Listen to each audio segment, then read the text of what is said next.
So people have been asking me to do a studio tour. People want to know about all the hardware, especially people that haven't been following my channel for very long.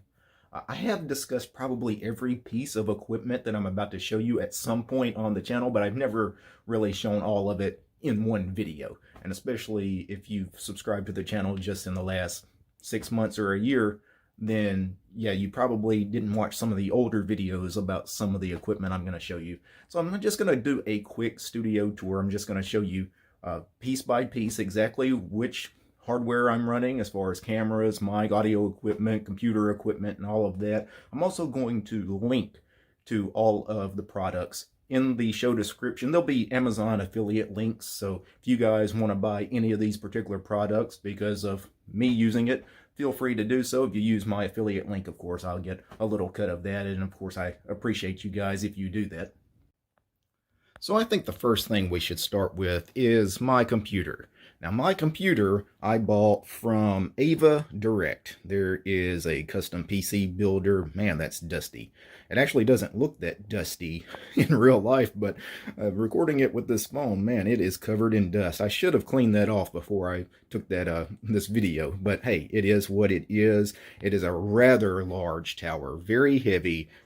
The case is quite heavy. It must weigh like 50 pounds. That's why it's got the handles on it, and it's good like steel handles. It's not plasticky at all. I mean, it's just a beast of a tower. This desk that it's sitting on, it's actually quite large. It's a very large L-shaped desk. It takes up about half of this small room that I record in. I record in a room that's maybe 8 to 10 feet, by 8 to 10 feet. It's like a small square room. What you guys typically see is me and the desk and the monitors and the audio equipment. That's about half the room. The other half of the room, it's got some shelves and some lighting. I'll show you the lighting here in just a second. But in the computer, it is a 12-core, 24-thread Threadripper. I think it's the Threadripper, the 1200X, I believe, is the model number. I have 64 gigs of RAM in the machine. It has a Radeon 7 GPU, and you guys see the IC dock on the front of it. I made sure I bought a case that did have an optical drive bay, so I could put a 6-bay IC dock. You guys see 4 lights currently lit up on it because I have 4 extra drives in that 6-bay IC dock. Plus, I have a 1 terabyte NVMe drive inside the computer, so I have 5 drives in the computer right now. And that allows me to keep certain partitions on their own separate drives. It makes reinstalling a little easier. I did a video about that a while ago. I actually keep my music directory on one of these drives in this IC dock on its own drive, on its own partition. That way when I reinstall, I don't have to worry about backing up my 120 gigabyte music directory. Now, I mentioned I have 3 monitors, so I have a 3-monitor setup here. And these 3 monitors are 3, I think 23-inch monitors, maybe 23 and a half, like close to a 24-inch monitor. I've had these monitors for years, probably 5 or 6 years. I really probably should upgrade to better monitors at this point. These are made by AOC. Nothing spectacular about the monitors, but they work. Yeah, really don't have anything to say about them. They were cheap at the time I bought them. I don't think I paid more than about 120 bucks per monitor when I bought them 6 years ago. So they weren't anything special even back then. This microphone is something special though. That is the Electro Voice 27ND. So it's typically going to retail around $500 to $600. Plus you got to get the mount, which is going to be separate. And the mount, I think, is nearly $100, at least $50. It's not cheap. You got to have the contraption. Then you got to have a boom arm to, of course, put the mount on. I'm using the Rode PSA-1 for the boom arm. It's about $100, but that's the boom arm to get. That's the one everyone gets. My camera I have sitting on the desk just to show you guys the camera right now. This is a Panasonic Lumix G7. And yeah, it's a really nice camera. I think I paid $500 for the camera, and then I paid another $200 for the lens on the camera. That lens, it's a really nice lens. I think it's a 25 millimeter lens. I'll try to link to the exact lens that I bought. but that's the lens that gives me that nice blurred background effect, that bokeh background effect that you sometimes see when I'm sitting at the desk if I'm in focus and the microphone is in focus, but the background, such as that laptop or my audio server, will have a blurring kind of effect. You'll have that bokeh effect, and I get that because of that really nice lens on this camera. Now my keyboard, you guys know, is the ErgoDox Easy. It's a split keyboard. I did a video about the ErgoDox a while back. Also, there's the box the ErgoDox Easy came in. I just have it sitting on the desk there. The laptops you guys see running on in the background of all my videos typically is just displaying C-Matrix while I'm recording. This is a Lenovo ThinkPad. This is a E535 with an AMD A8 processor, and that processor is fine to run Linux on. This I bought used off of eBay, I think for $100. I don't even think I paid $100 for it. It didn't have a hard drive in it, but it was a good deal, and I've been happy with this laptop. Underneath it is a Toshiba satellite that I've had forever, a Toshiba satellite C55B, I think, or C55D. I can't remember on that. Another cheap laptop, also an AMD A8 processor, has like 6 gigs of RAM in it. Again, that's typically either the ThinkPad or the Toshiba satellite you guys see running C-Matrix in the background of all my videos. And in the background here, you guys see headphones. Now, one of the headphones here, this is just a cheap pair. It's like a $50 pair of Audio-Technica, I forget the model number. I think it's M40 or something like that. Again, I'll try to link to the exact model number in the show description. They're not bad. They're really nice headphones for the price, but the ones right next to them are a serious upgrade. These are the Audio-Technica, I believe they are the ATH 1000X series. And these run you about $250 to $300, I think.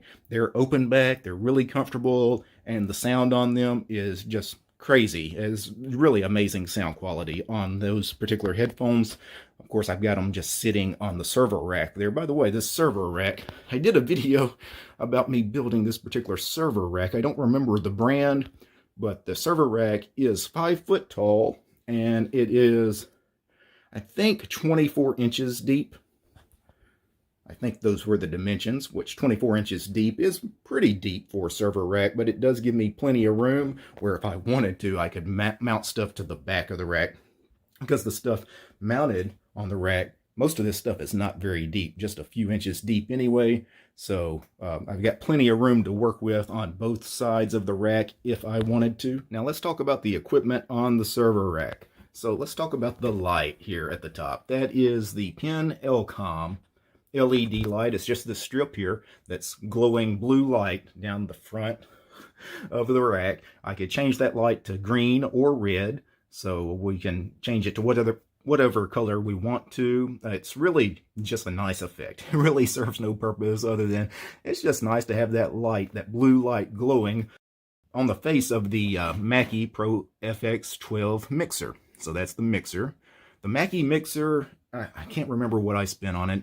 $200, maybe $300. I'm not really sure on the price. It's not an extremely cheap mixer, though. It was kind of expensive. Also, going further on the equipment here, there is the Furman power conditioner. That's a power strip.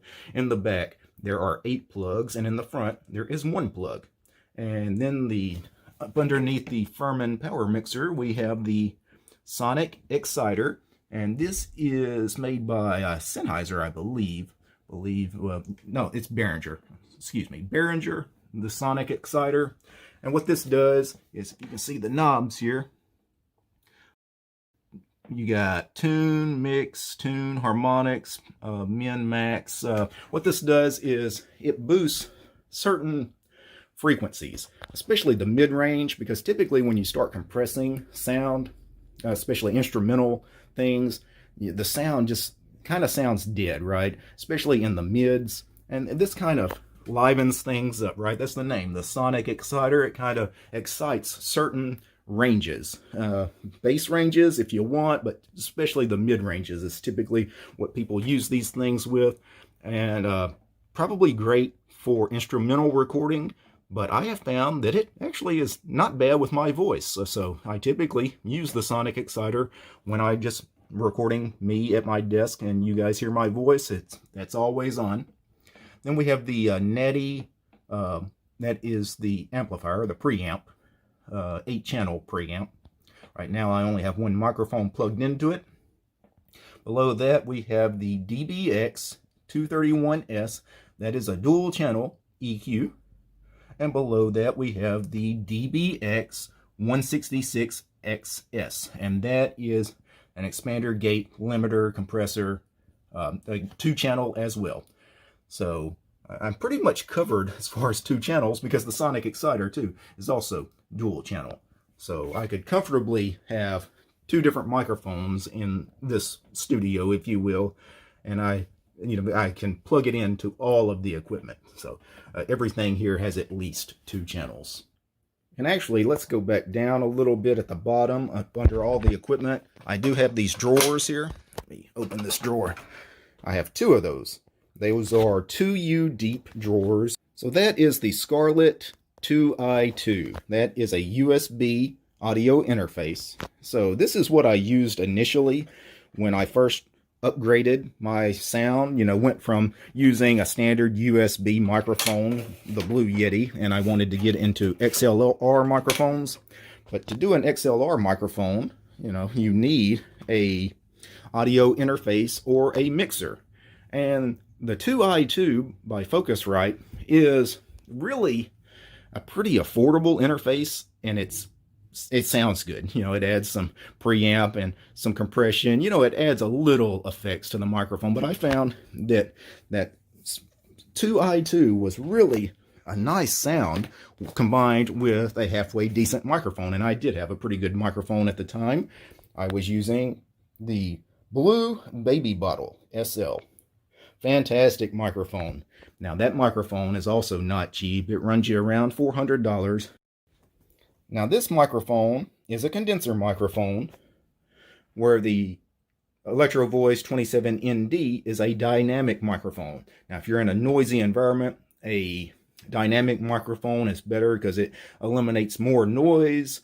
I think the Blue Baby Bottle, I think I like the sound on that better, especially with instrumental recordings, but even voice. I really liked my sound on the Baby Bottle, but just to eliminate a lot of background and ambient noise, the 27ND is probably more appropriate, at least for the setup I have now. You guys see my By the Way I Use Arch mug. I do have some saltine crackers, a package in the mug. I guess that's where I store my half-eaten package of crackers. When it comes to saltine crackers, I do prefer the Zesta brand of crackers. Sometimes I buy the premium brand of saltine crackers, but those just don't taste as good to me, so I always buy Zesta. The lighting I use are these LED lights from Favatech. I bought 2 of them. They're really fantastic. They have these barn doors that allow you to adjust how much light bleeds through. Also, you can adjust the intensity of the lighting and the color of the lighting. So that's just a quick cursory tour of the studio. It's not much of a studio, just a small room, but obviously I've got a little bit of equipment in it. I know a lot of you guys were interested in this video. I keep getting requests about it, so hopefully that answers all your questions. All right, guys. Peace.